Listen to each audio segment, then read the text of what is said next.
Greetings programs, Pyrrh here, and welcome back to the Vintage Story tutorial series.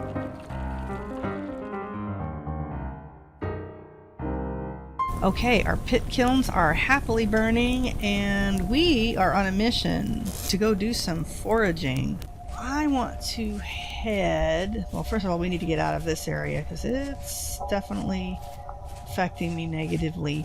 Since I have plenty of inventory space, I'm going to go ahead and gather these crops. They're all less developed, so it's not likely I'll get any turnips, but I did get a few seeds. And we'll continue to get the spooky music until we start, yeah, there we go. We're going a little bit to the upside again. Oh, look, we have carrots. Oh, come on, we could get a carrot. Need something to cook in our pot tonight. Okay. These are berry bushes. You can see it says it's a black currant bush and it is ripe. Now if we right click on it, we will gather the berries, and then of course we can munch a couple of berries. And now it says it'll flower in 4 days, weather permitting. So usually it takes, depending on the bush and the time of year, will take a certain number of time to flower, and then after it's flowering will take a certain amount of time to fruit. Since this one I've just picked, I'm going to left click and grab the bush itself. Now these are all ripe. I'm just going to grab the entire bush. I get the bush and then all of the fruit that was on it. We're going to take those with us. I thought I remember seeing some mushrooms up here near the baby bunny. We're definitely going to need the sticks since we'll be doing some more pit kiln firing. Sounds like a baby pig that I scared off. Hopefully Mama's not too close. Sometimes they get a little angry. Oops. Yep, that's a big pig. Don't stay too close. Because sometimes, as I said, they get a little mad when you're too close to the babies. Unless it's a ram. If you find some sheep around, the rams and sometimes the ewes, they get a little uppity too, and they can hurt. Okay, we found some mushrooms. Should have brought an extra knife with me. Okay. Got a few mushrooms around here. I was hoping to find some more grain.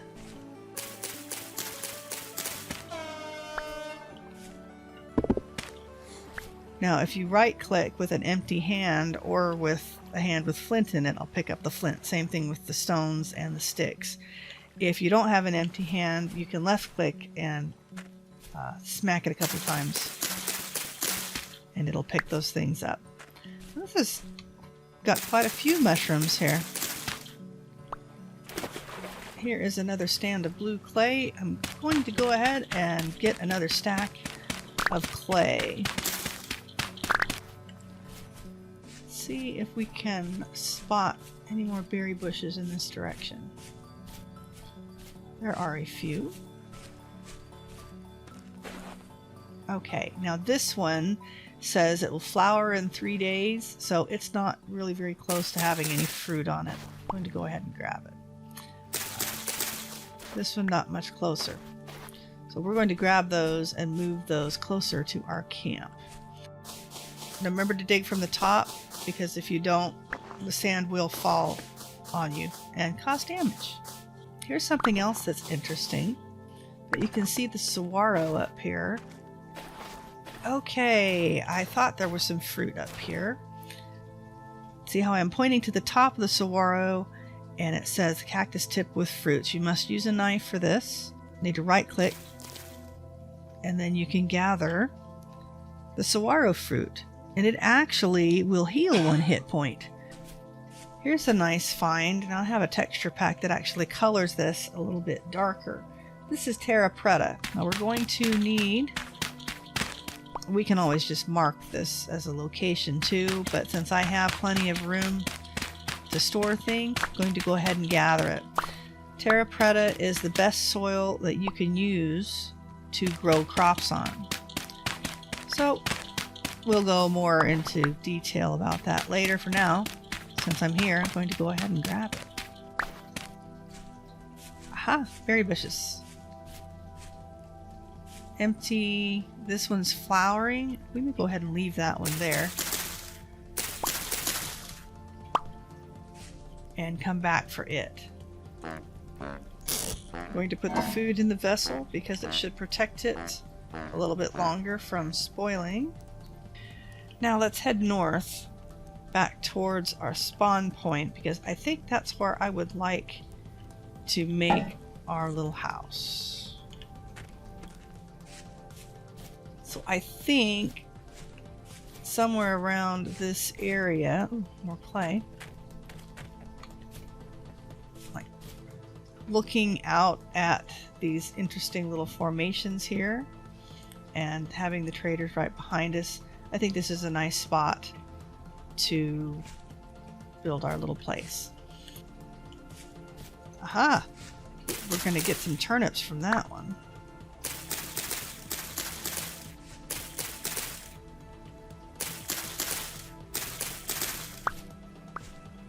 And a couple of seeds.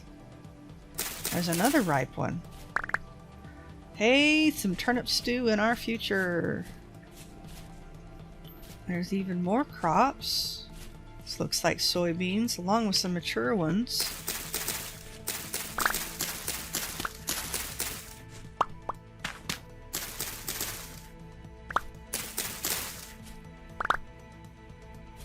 Okay, we're getting closer to where I want our base to be built. I want to lay these berry bushes all down in the same area so it'll be easier to harvest them. And the sooner we get them down, the sooner they can be maturing so they can make some berries. Now with some of these bushes, at least the currants, you can double stack. You can crouch click and place the berries on top. Let's see, black currants. These are red currants, so we'll just make a different row. For those, it is starting to get dark. I hope those are yellow flowers and not a fire. Yes, indeed, those are yellow flowers. Very nice, golden poppies. This is hard to see. Let's put some light on the situation. This says Livermushroom.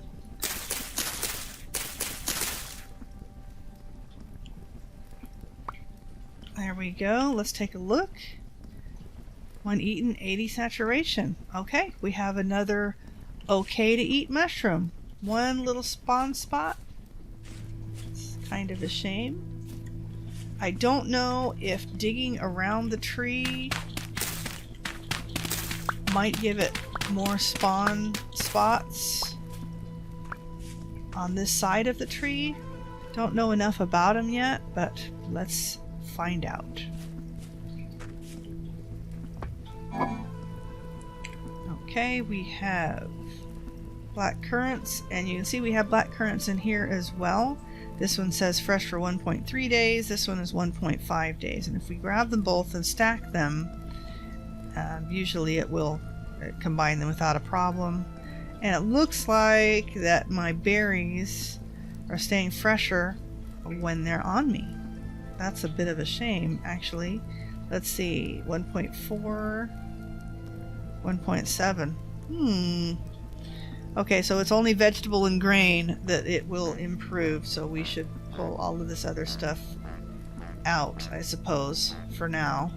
These count as vegetables, so we can go ahead and safely put those in there. And while we are waiting for our dishes to be done, let's pretend that we actually don't have the pots yet until our kilns are cooked. Let's take our clay and start getting the things ready for when we find more ore. Although I am cooking a crucible in there, normally we would be cooking a pot in with the crocks and the bowl. The other things we need to prepare for the copper age are a pickaxe mold, a hammer mold. Be careful you make the hammer mold and not the health hammer mold. Hammer mold, pickaxe mold, and the crucible. And then shortly after you'll need an anvil mold. So if you get bored waiting for sunrise, that's another thing that you can make. So let's start with the pickaxe and the hammer, since we already have a crucible cooking. 3x3, and just fill all this in.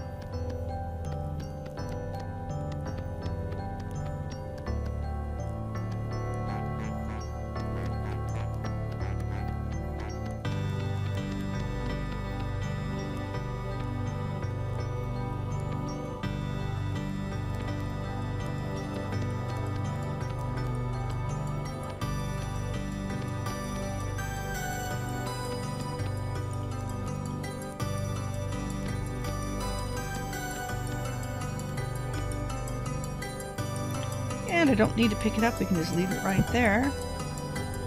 Also need the hammer mold.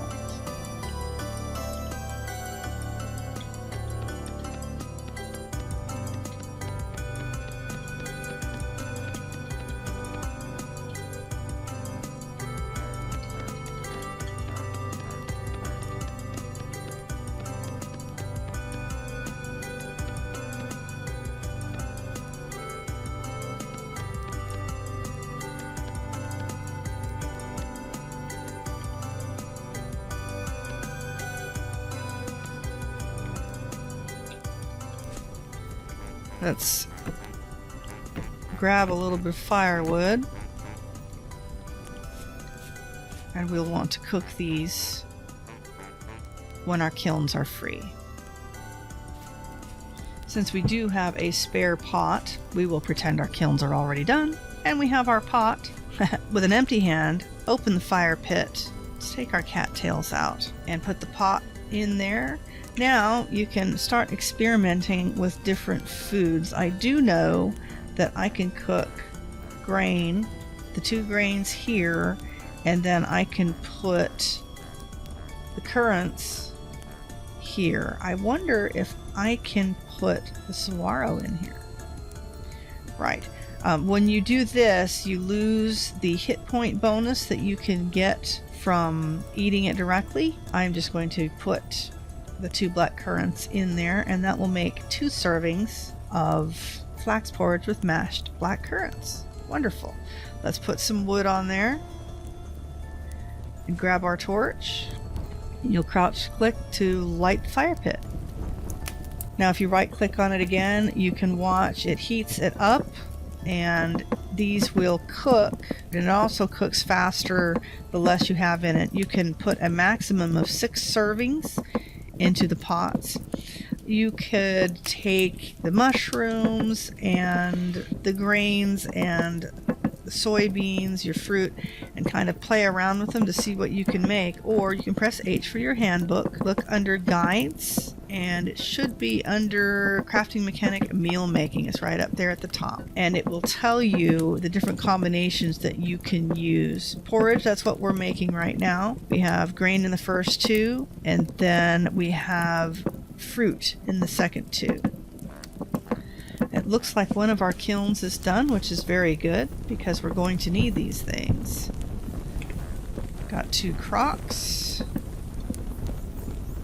crucible, and the bowl. Okay, let's go ahead and put this mold in here real quickly.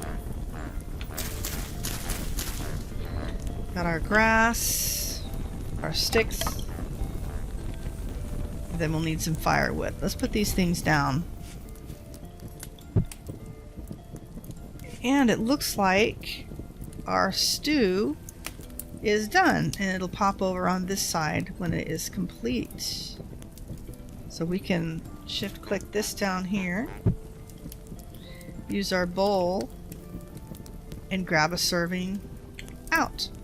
And it says we have a serving of flax porridge with mashed black currants, and it tells you the nutrition facts. So let's go ahead and have a really nutritious meal, our very first. In fact, we're so hungry, we're going to eat another one.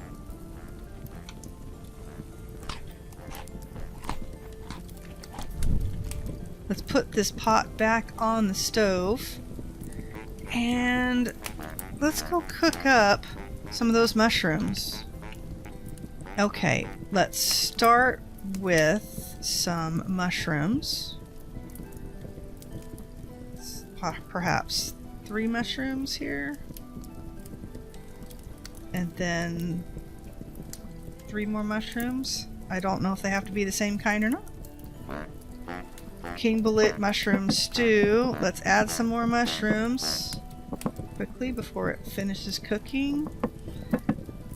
And can we add soybeans? It does. It will take the soybean. Now the soybeans act as a protein source, but since I want to use up the mushrooms, we're just going to go ahead and put those mushrooms in there. Put you guys on the fire and we'll put the rest of the food away. I want to try these bugged pots. What you can do when you have the Crocks, they preserve food just a little bit longer. So if I right click on the red meat stew here, it should grab it into the crock, and I should be able to grab this one as well because they're both the same. So now I have 4 servings of red meat stew. Now the crock will only hold 4 servings, but there we have it. Now we can get it out of the crock with a bowl, or I do believe we can place them. No, we can't place them back into the pot. Okay, and this is cooked, so let's go ahead and remove it off the fire and save the rest of our firewood.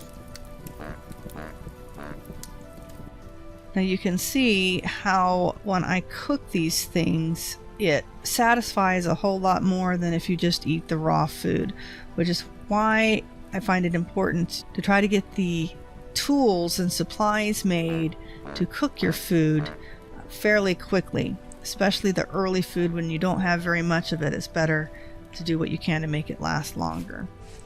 Alright, let's grab our vessel out of here and place this one down in. That's our pickaxe mold. More grass. More sticks. And it looks like we have enough firewood to do both. Yes. Now we're going to light them.